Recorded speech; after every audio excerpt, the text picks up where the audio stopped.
Alright mga ka-NB, magandang araw, maulan-ulang araw mga ka-NB. So for today's video, meron na naman kaming panibagong ganap. So yung ganap namin ngayon dahil maulan at mabaha at maraming laman yung ilog namin, lalo na sa mga hipon. So manguhuli kami ngayon ng hipon mga ka-NB dahil masarap yon kapag gataan at parisa ng saging. So maraming mga hipon nandito lang sa gilid ng ilog. So samahan niyo kami at ang gamit namin sa pagpanghuli ay yung salibot. So samahan niyo kami hanggang sa dulo mga ka-NB.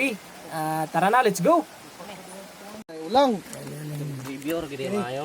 May dako-dako. Review. May dako-dako nga. Na di na abak-ambak. So nana ang inahan. Kuya, na laki man. Kuya, laki man. Kuya. Nana ang kuya nakuha. Kuya, kuy. Kana raw.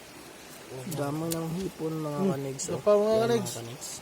Isa tayo nakaila ni. Comment down sa mga nakaila na unsay tawag dia sa inyo ha. Kay para amo pong mailan og asa kutob ang among mga viewers. Nato sa power bangtan.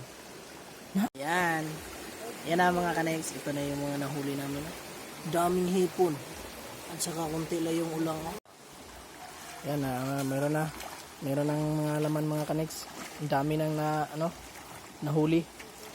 Mga hipon. So hipon lang yung dalasang mahuhuli namin ngayon. Dahil hindi masyadong malakas yung baha. Ayan. Na. Ulang? Ay, meron. Oh, meron. Merong isda at saka ulang. Unahon na ng dagko gamay lang. Ajutay. Os kabuok. Gamay. Isda. Ayan. Unahin lang natin yung mga medyo malalaki. At huli lang natin yung mga hipon. Yan o. Dami mga kanigs, daming hipon.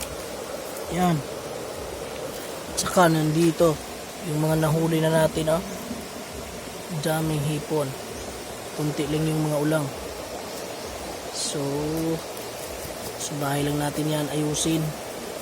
Paglinis. Balik.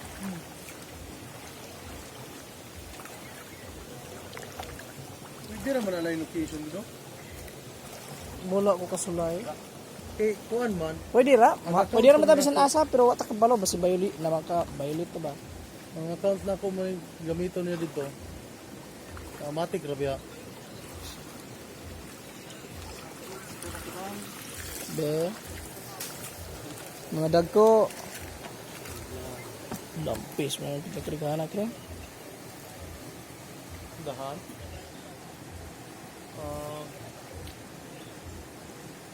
Sulihan dalaw. Ulit ha? Ha?